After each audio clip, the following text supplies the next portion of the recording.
Just like my guest today, I have a bit of a soft spot for good communicators, which is why I found my conversation with him so fascinating. Oliver Yonchev is the CEO of White Story, an agency he co-founded with Steven Bartlett in 2021. His mother might describe him as delusionally ambitious, which is likely the reason how he became Social Chain's managing director at only 26, after pursuing careers in professional football and music. In this episode, Oliver shared with me his view on scaling a service agency from a local business to a global company, as well as his recipe for building a thriving community around your brand. You won't want to miss the next 40 minutes.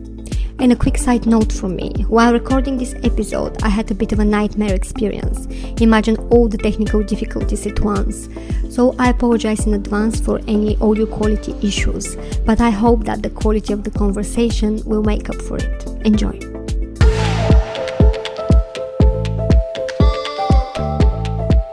Welcome to The Product Show. Insightful interviews with founders and tech leaders sharing how they hack product growth.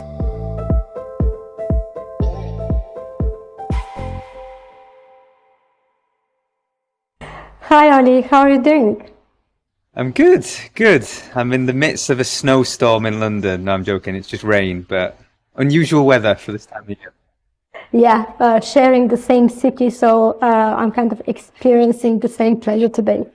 Thank you very much for taking the time to speak to us. As you know, most of our listeners know, you're the co-founder and CEO of White Story, a company you co-founded with Steven Bartlett back in 2021, which, according to your website, helps brands stay at the forefront of what is possible.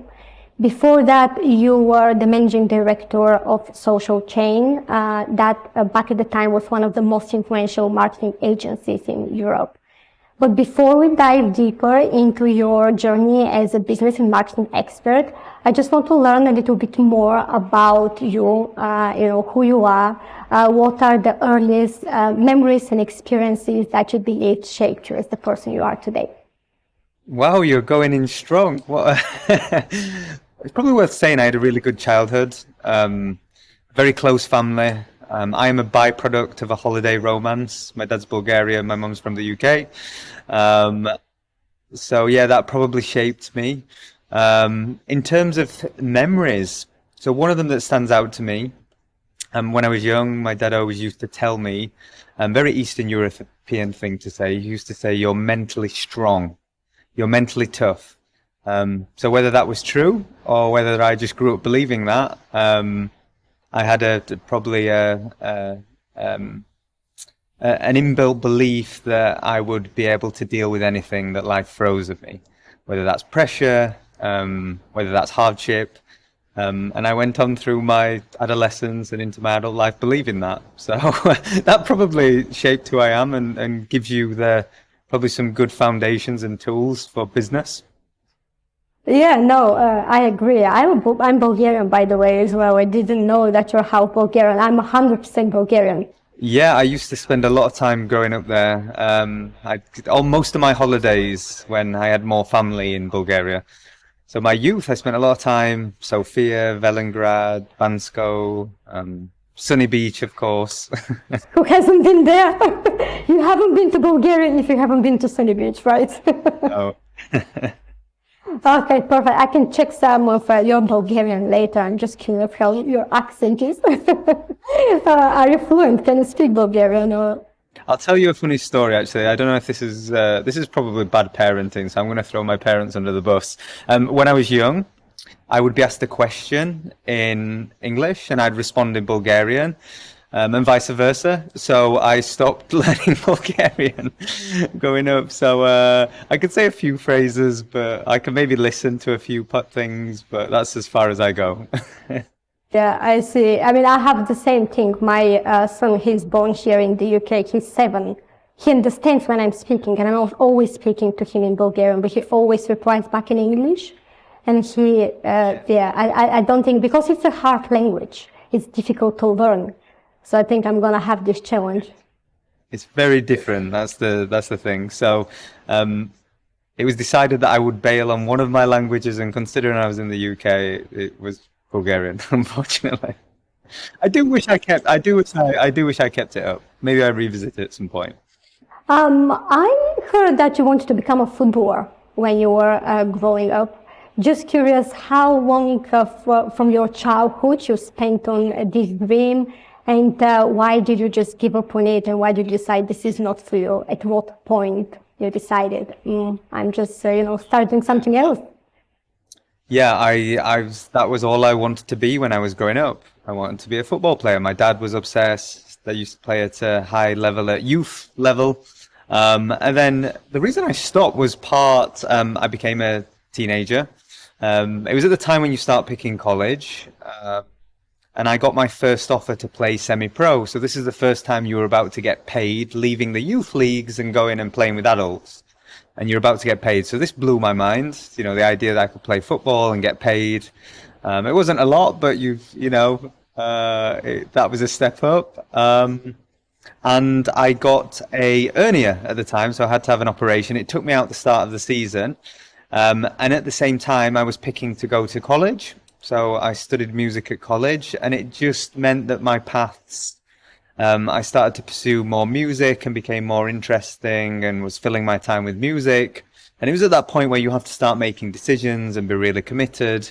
And I was probably a little fatigued with this thing that I did every day for most of my young life. So I probably left it a few years, maybe could have revisited, but my life went on a different path by that point.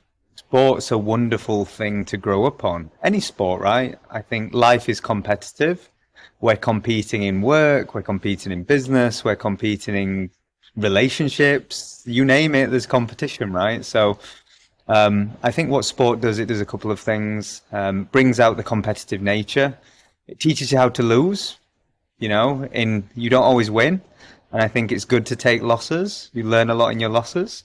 And also generally playing sports that are team dynamics, you have to converse with lots of different people that are also really competitive. And I think all of those things eventually will shape you and very positive. So I had a lot of positive experiences playing sports, football, boxing, tennis. I kind of did it all. Amazing. And later on, you started buying domain names impulsively, and you even set up a website selling light bulbs because you found out that the margins were of light bulbs. But the margins were good, right? So it was worth it, giving it a go. Yeah, funnily enough, I still have many light bulbs in storage. So if anyone ever needs a light bulb, I have many of them. Yeah, it was my first. So at the time, I was working for a large media owner, doing commercial development and sales, and I was always having business ideas. So I would have an idea, I would come up with a brand, I'd have a domain, and eventually I thought, when I got to a list of 20 to 30 domains, I thought I probably should do something about this. So I decided to pick one of the names. I looked for a product that was high margin. I wanted to figure out, how do you set up a website, and how do you ship things into the UK, and how do you sell things online? I'd been obviously working in marketing and consulting with brands and representing a media owner, but I hadn't been a tangible practitioner of business. I was doing it as a bit of a side hustle. And yeah, that was probably my first foray. Didn't work out very well, but I learned some stuff along the way. And I think that's the important thing. It's certainly something I wish, if I reflect back on being younger, I wish I started doing more businesses and different things at a younger age. I mean, this kind of experimental mindset, if you wish, really clearly shows that you're an entrepreneur by nature. And I'm just curious, what and why did it take you so long to become a founder yourself? Yeah, I don't know if it's by nature. I think I'm a very ambitious person. Always have been. My mother would say I'm delusionally ambitious. If you said to me, young me, I'm not the tallest guy, but if you said to me, Oliver, do you want to be a basketball player? There's like a part of me thinks I probably could. So yeah, very ambitious. Always had a lot of self-belief. But I would say the entrepreneurial thing came just from that ambition. In my head, I go, I can focus heavily on my craft and my career, and it will take me this amount of time to get to where I want to go. or I could try and do it myself and maybe get there faster. So I think it was a combination of being very ambitious on one hand, and a combination of wanting to achieve and test myself and challenge myself. I think they're the factors. I wouldn't necessarily say I was born with it. I'm probably one of the reasons it took me a little longer was I'm a little risk adverse, which being risk adverse is a real advantage, particularly in business. If you're more measured in your decision making, you weigh up the consequences, but you tend to find those. I have a lot of admiration for those moonshot entrepreneurs, the ones that take big risks. That, you know, they're the ones that I suppose grab our attentions, and I have a lot of admiration. But I'm not naturally like that. I think like taking the time to build this experience, working in probably other companies and working at large organizations before you set up your startup, it's really underrated. I think young people probably don't realize how much they can learn from the different experience, different companies, especially kind of large organization, especially in marketing, where you can experiment and learn and test with the budget that's not your own savings. It actually gives you a lot. We are kind of really blown away by those stories where just the college dropout that set up the startup in their bedroom and they go on this wild entrepreneurial journey. But sometimes it is in kind of those early years where you can get the experience that you need to make you successful later on. You were the managing director of Social Chain for about 5 years. You joined the company when there were around 20 people. You worked with companies like Apple, the BBC, Spotify, and led it to becoming one of the most influential marketing agencies in Europe, and then also led the expansion in the US.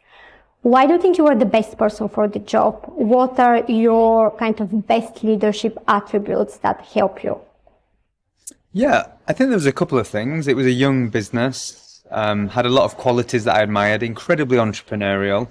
But what I brought in coming into the business, I was probably, if not the most, one of the most experienced with my whole 4 or 5 years experience. How old were you then to be the most experienced? I think I was maybe 26, 27, something like that. So yeah, it speaks volumes about, you know, what a group of young people did and achieved together. But having joined that, I had, you know, a good foundation. I understood how to work and cooperate and work through a growing organization and being in a larger setting. Probably qualities that made me good. I love learning. If you go on one hand, really ambitious, like to compete. On the other hand, I love learning. Just very curious, love business, love learning about how to do things, love learning about people. So as a consequence of those two things, I fitted in really well into an environment that was built around marketing in the social media world. And the social media world changes every day. So things that were true yesterday may not be true today. So to fit and do really well in those environments and be great at your craft, you need to be very curious. So that was kind of part of it. And the other part is I put a lot of care into everything I do. So when I first joined Social Chain, I made a lot of sacrifices in the sense that I didn't leave my hometown. I used to drive about 4 hours of commuting a day in total. So I'd set off at 5:30 in the morning. I'd get in, go to the gym with some of my colleagues. I'd then do the same on the way back, a lot of driving. So I was fully committed to what I did. I used to work. There's very few people would outwork me. The level of discipline that I injected into what I did, and I just obsessed over the work. There's a phrase that Gary Vee uses, and he talks about he's effective because he has his head in the clouds, but he's also in the mud. And for me, that's really true. To be highly effective, yes, you need to think big and have the ambitions and have lofty dreams and be focused in the future, but you also need to be in the weeds. You need to truly understand your craft. And what made me very good, I suppose, within a social media agency was I understood social media. I understand how people behave online. Through learning, I would pay a lot of attention. You know, when I would get in at 9 p.m. at night, that my work didn't finish, I'd be learning. On my commutes, I'd have podcasts on. I'd always be filling up my time with learning, not because I had to, but because I enjoyed it. It was kind of part of something that I've always enjoyed. So I think those qualities, being ambitious, competitive, those types of things drive you forward. But what probably helped me a lot in that environment was just being very curious and always loving learning. Social chain kept growing at a phenomenal speed, right? And one of the biggest challenges of scaling a service business, especially when it's an agency, it's growing too fast. And this is a pitfall you didn't fall into back then. What were some of the best decisions you made, both personally, but also as a company, that led to this phenomenal growth, and you kind of really kept steadily growing month after month after month? I really like your questions. They're very deep. They're not surface level questions. They're I do my research, and I live and breathe the agency world as well. So probably you have that in common. Okay. So first and foremost, I would say we made a lot of mistakes as it related to growing too quickly. You can't in a summer period hire 50 people and make great decisions. You need to do it in a more sustainable way. So yes, it was a really high growth business. But that created a lot of challenges as well. They weren't challenges that couldn't be overcome. But I reflect on our new endeavor, which is Flight Story, and that's certainly been a big learning, taking more sustainable growth and certainly building stronger foundations to build and grow upon. In terms of the best decisions that we made, all the best decisions were predicated on starting before we were ready. So when Social Chain decided to go to the US, it wasn't ready to go to the US, didn't have the structure, didn't know what it was doing. There was all these things, and it was kind of learning along the way. Inadvertently, the US became one of the most important parts of the business for a number of reasons.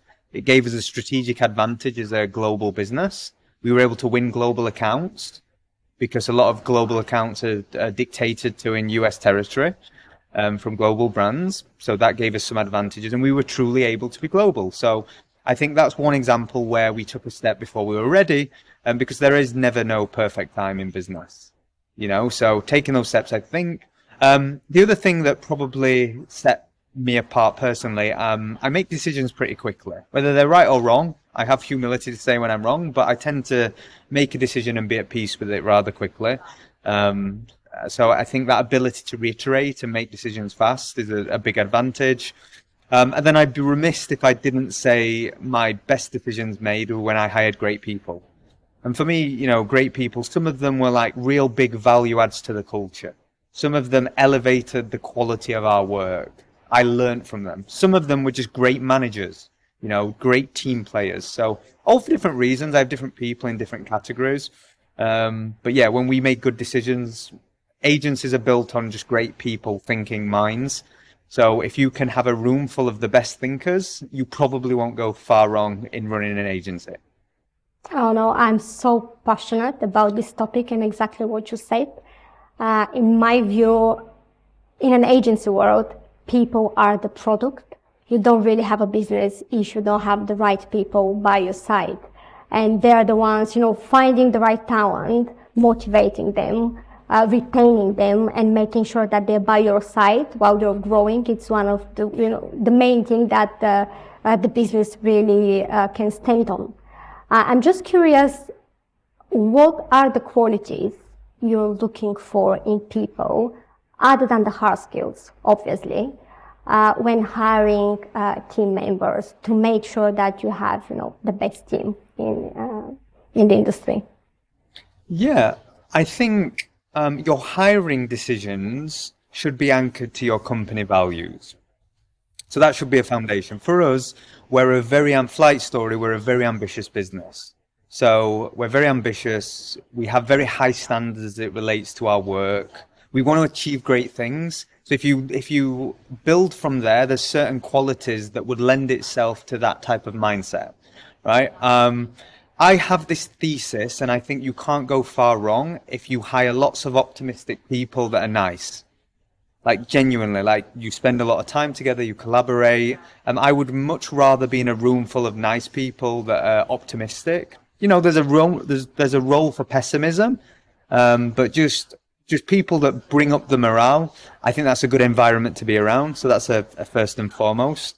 I have a renewed appreciation for intelligent people. I certainly, intelligence to me, people learn. And I actually think people that are intelligent, not just academically, but emotionally intelligent.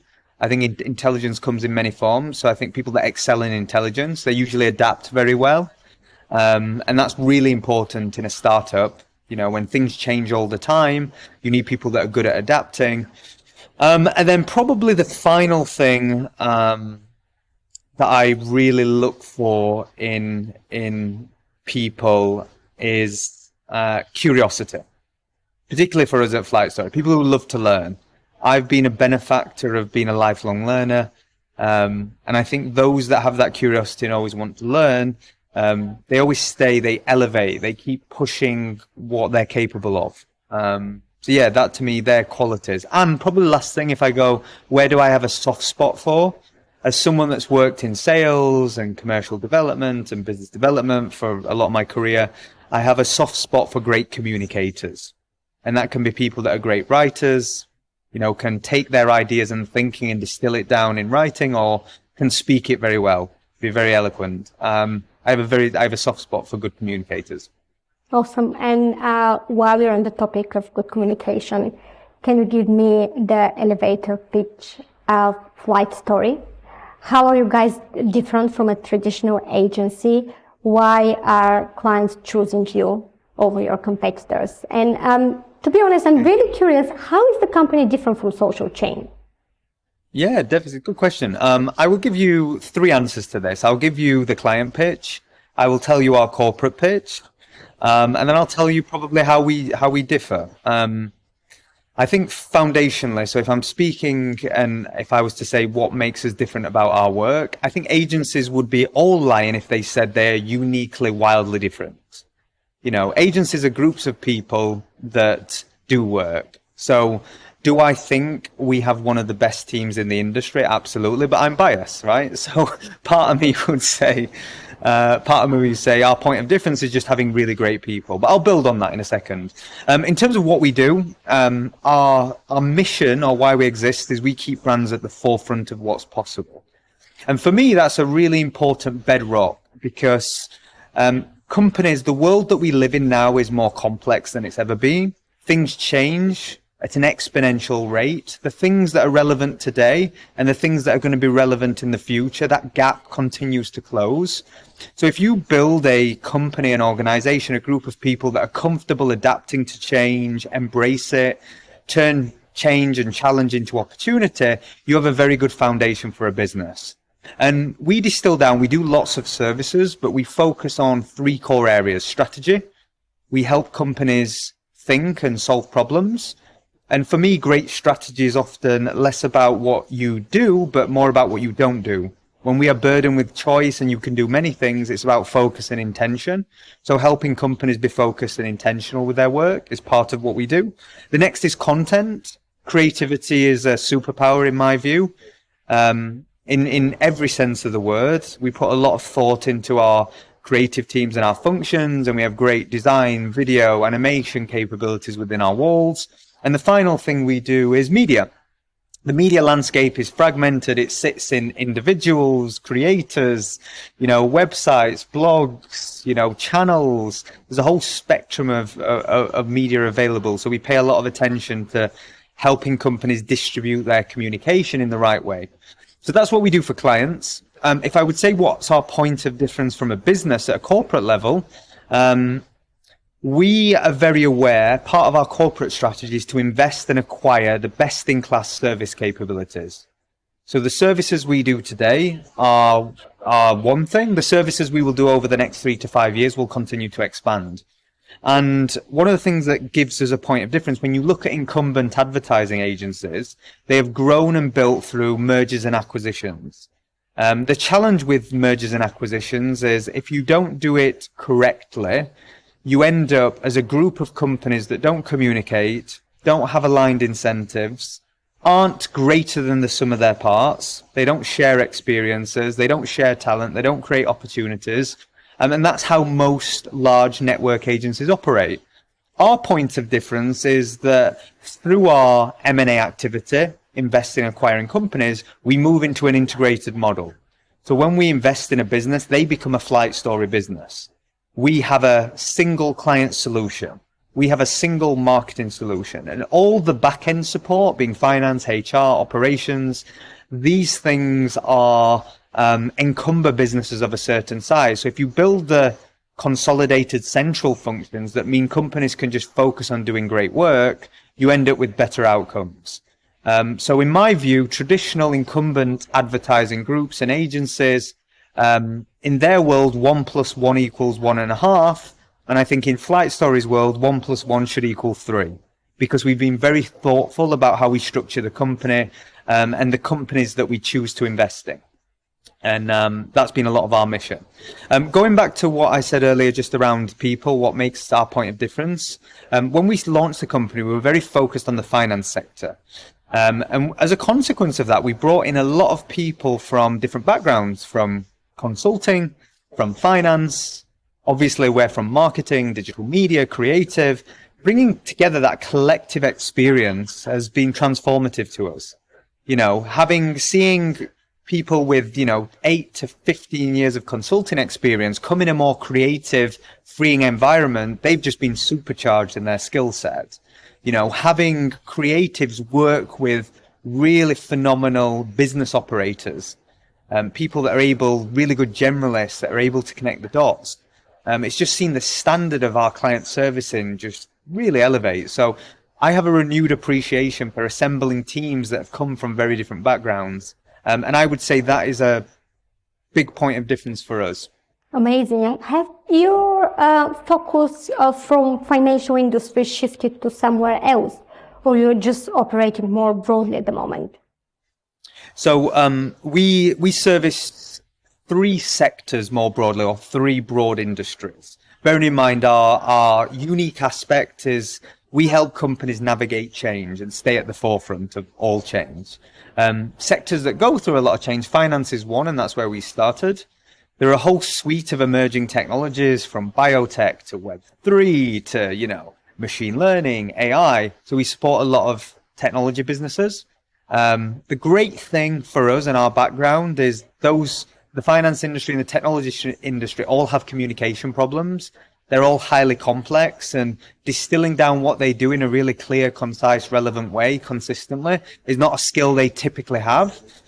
So we focus there. And then the third sector is just companies that are looking to take advantage of changing social media. And so we say disruptive brands that actually want to be different in the world. And that's a very broad category, but it's more a mindset of a company and an organization. So we have 3 sets of sectors. In terms of our buyers, who do we speak and communicate to? On one hand, we speak to marketing leaders. These are marketing leaders that ask questions like, what should my creator marketing strategy look like in 2023?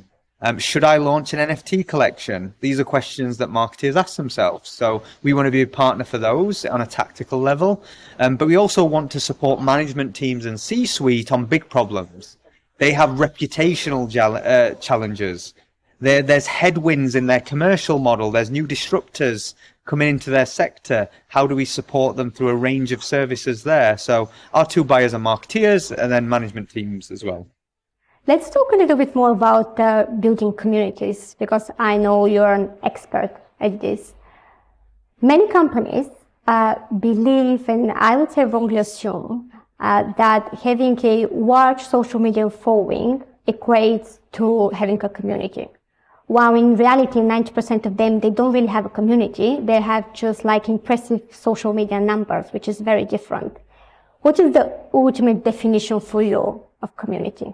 That's a good question. From an ultimate definition, if I think what a community is more broadly, I think communities should share a common language. They should have something that anchors them to. It's why communities are usually built around passions, gaming, fashion, investing. Communities are built around things people care about. So I tend to believe what you're describing there is the difference between having, an audience and a community is something deeper. It means you're connected, you share something, and you share a value that an audience doesn't always. An audience can, be passive. It can be many things. So that's probably the distinction for me. And I would say communities collaborate, they co-author, and they're a sort of bottom-up experience as opposed to a top-down. When you think of followings, it's someone saying something to the world and broadcasting and giving their perspective. A community lives and breathes and has much more nuance to it. What do you think are the fundamentals of building a thriving community? There is a lot of buzz, around the word community, but there is very little practical advice out there. Or maybe there is enough advice, it is just very hard. That's why people don't follow it enough. Let's imagine I'm a client of yours. Like, I am the founder of a hot headphones brand. I come to you targeting Gen Z, and I come to you and I'm saying, I want to be killing it on social. I have all the money in the world. I want to kill it on social. What are the very first steps you would recommend me to take so I can get closer to my objective? I would say send me some headphones. I need to test them out. I need to know what you're about, what you stand for. Perfect. Because you can't do great marketing if you don't have a great product, right? First, you have to check the basics. Exactly. That's where we're going to start. No, in terms of building a community, it's a brief we receive a lot, actually. There's a real reason people want to build a community around what they do, their brand, their business, them as a person. Communities can be your greatest line of defense when things go wrong. When you have news to share, they champion you, they're evangelical, they work with you, they co-author your communication efforts. So it's a real value add if a company can achieve it. It's a bit of a utopia. I don't think many businesses are either set up or have the level of commitment required to deliver on a community promise. So first step for me is asking the question, why are you doing it? So you need to understand why you're doing it. If you're doing it because someone within your industry is doing it, it's probably not a good enough reason, right? I think you should want to do it because building a community is one of the hardest undertakings in marketing. It's like you saying to me, we want to build a really well-known brand that people love. It's possible, but it's the collective sum of years of effort and work and consistent good work. The same is of a community. If you say to me, I want to build a community that loves and breathes what we do, that's going to take time. It's going to take resource. So your first step is truly understanding the role of a community. The second is really caring, because care is the foundation of every community. You have to care about the people within it. And then as a consequence, you have to be willing to resource it. And resource doesn't always mean capital and investment. Resource means time, headspace, having someone accountable for nurturing and developing. There's a lot of roles coming out around community architecture and heads of community. And their responsibility is not just to engage with people, but think of what's the experience. So you should have a plan for what's the experience within your community. Where does it live? Does it live in Discord? Does it live on a subreddit? Does it live on a proprietary database somewhere? Is it an app experience? Where does it live? Make those decisions. Have a very clear plan. Care about the experience of those within it. Have a real reason for people to be there. And do that consistently for a long time. And you may have a community. So it's not an easy undertaking. No, I'm sure it's not. It's just an assumption. It is that, oh, wow, let's have 1 million people on Instagram. Yeah, you can have the numbers, but can you have the engagement? And what does it take to have the engagement? Yeah, I'll say something just on that. Think of Steven's podcast, Diary of a CEO. That podcast, he's been doing a version of it for 6 years, and now it's entered public consciousness and truly dominated probably for the last year, 2 years. But that's just relentless consistency and obsessing over detail and thinking about what the audience wants and etc. So it takes time. On the topic of making everything perfect and being obsessed with perfectionism, are you kind of person that would just go and do it straight away and you're going to go and test it, or you just make sure that things are pitch perfect before you launch something onto the world? Yeah, I think there's I think everybody's version of perfectionism is different, right? It's a very subjective, something that you think is perfect or something I think is perfect. Maybe we may be worlds apart, right, in our view. I tend to believe there is no such thing as perfection, just broadly. It's the same reason that a musician will create some music and they always want to change something years later. There's always something that they don't like. There is no such thing. So I think if you can understand that as a fundamental truth, you can act accordingly. And my view is, in the world, when I think particularly from a marketing capacity, a lot of great success comes from just reiterating, trying, doing lots of thought experiments. And if perfection will stop you doing that, or your version of perfection stops you doing that, you probably won't win. You probably won't do well. So I tend to favor speed, learning, assessing what you're doing. I tend to favor these things over perfection, but that doesn't mean you shouldn't hold very high standards. If you put some work out into the world, you should be proud. You should care. One of my biggest bugbears in agency environments is, if I see a proposal and I go, do you like it? Does the design look beautiful? Sometimes you have to make trade-offs and be pragmatic on time, but it should be a reflection as you, as a professional, of your work, of your craft. So I think there's a difference between high standards and perfection. I think the two can coexist. Going back to the topic of community, I'm passionate about it. Retail investors accounted for 52% of global assets under management in 2021, which is expected to grow to over 61 by 2030. And you might have, the numbers more accurately than me. This is something I found online.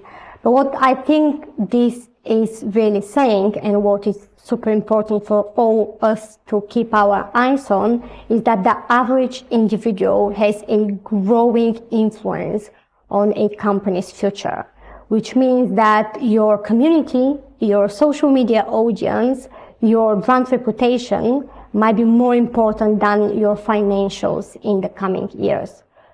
Where is this taking us? I mean, this is shifting the marketing world dramatically. Yeah, well, if you think of anyone running a company, particularly a public business, their priorities should start with things like their brand, what people think about them. It should start with their people, those types of things. Fundamentally, what most management teams care about is their value. If your measure of success, your reward mechanisms are usually anchored to what something is worth on the public as it's publicly traded. What's really interesting, the dynamics that you've just described there, is the growing influence of individuals collectively over the value of a company. And in finance, there's these unhelpful distinctions. We talk a lot about institutional investors, meaning banks, pension funds. This is professional money. And then retail investors. And retail investors often get trivialized as young, impressionable, like the crypto degens, the ones that just don't know anything. But it's such a broad spectrum to just describe. It's a majority of asset class. I think in the US, retail investors account for more than mutual and hedge funds combined in terms of a collective group, right? Of total traded asset volume. So I think the growing influence is something companies should pay attention to. And I think if you go a step deeper and say, what does a community of people that know about you, care about you, what does that do for your business? Well, first and foremost, they'll champion you.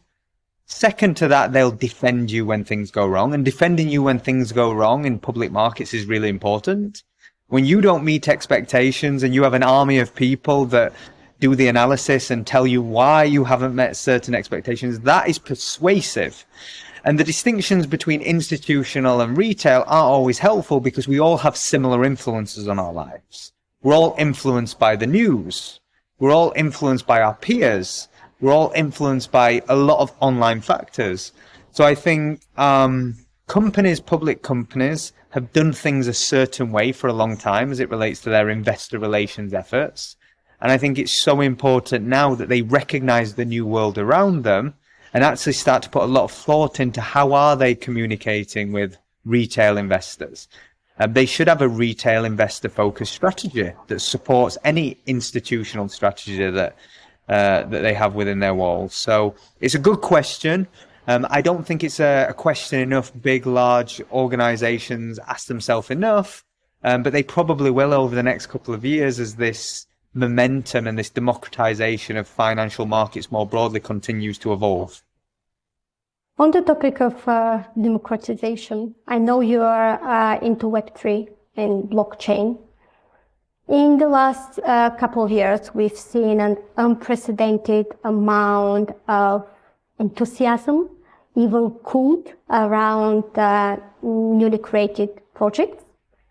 And at the same time, large companies like Porsche and FIFA invested millions in their Web3 projects, and unfortunately, they failed to engage their already large communities. What did they do wrong? What do you think? I know it's an unpredictable world, the NFT and the Web3 world, but why do they fail so miserably? And I'm sorry to say that, but that is what is happening. They just got something fundamentally wrong. What is it? What do you think is happening behind the closed doors? Yeah, I think there's a couple of things. First and foremost, marketing doesn't always work, right? Like, I think we just have to accept that. And in many cases, more often than not, it doesn't work. It certainly doesn't meet expectations. So I think that's a fundamental truth. It's a very nascent industry. The playbooks, what's the right thing, what's the wrong thing. If anyone tells you with certainty, they're lying because it's new. I also think one of the things that a lot of organizations got is they are too focused on the shiny new thing. And they've got to ask the motives of why would you do anything? I said at the start of this, marketeers have so many choices. They're burdened with choice. Of all the things they could inject their energy into, doing an NFT project, doing a collection, they have to ask themselves why. And for me, there should be a few whys why big, large organizations with lots of customers should do these things. First and foremost, to learn some stuff. I think that's really valuable. I think Web3 is the next iteration of the internet. I think it's going to disrupt commercial models more broadly. I think more and more of our lives are going to be digitized and continue on that trend. And I think the blockchain technology is fascinating. So I think companies should learn some stuff. That's a foundation. The next is they should do it because they can earn some coverage and media around them doing interesting things. If innovation is part of their DNA, there is merit to doing those things. And if the reason they do it is for commercial motives, it's probably too early to say. I think certainly there's been opportunistic programs and projects. But if that's the motivation for doing it, it's a commercial one, it's probably there's much better ways to spend your resource and energy if your motives are commercial. So I think those companies got it wrong because they maybe had the wrong motives, or they just didn't execute in an authentic way. Marketing doesn't always work. And I think that's just a truth we all have to come to accept. What I think might be the problem is that many of them treat it as just another marketing channel. Is it really another marketing channel, or is it a new technology that offers just a completely new way to engage your audience? So that's something many of the bigger guys probably couldn't get right, and why we see projects like CryptoPunk that directly serve the crypto native crowd appeals much more to the people they were aiming to engage.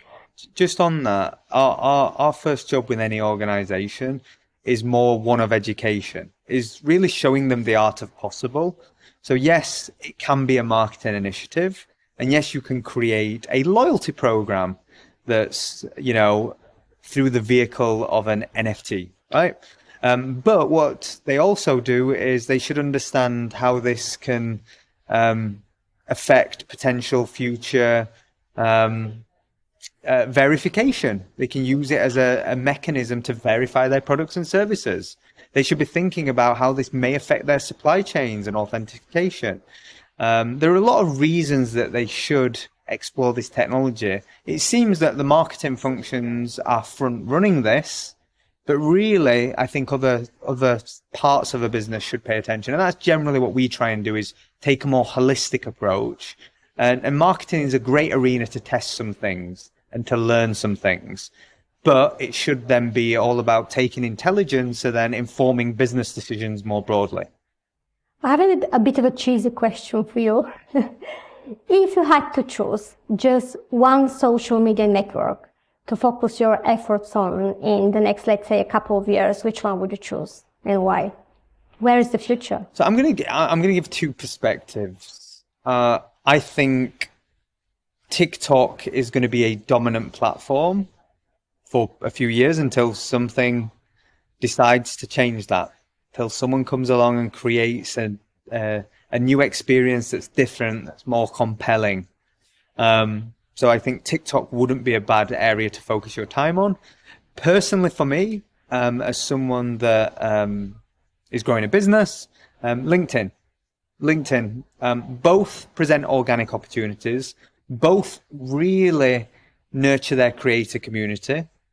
They understand the lifeblood of their success is built on people creating on their platforms. So they're putting the effort, they're putting the time to create resources, to give experiences, to really champion. So two areas I would focus on. It's a bit of a cheat answer because I said two, but I would say TikTok and LinkedIn.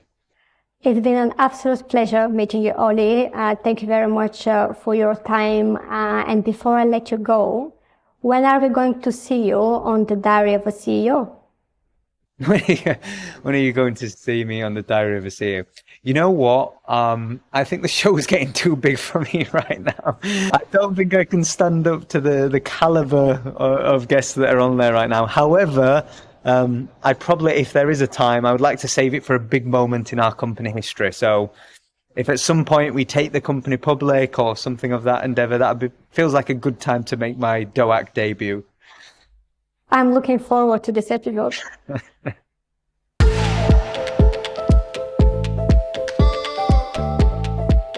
Welcome to The Product Show. Insightful interviews with founders and tech leaders sharing how they hack product growth.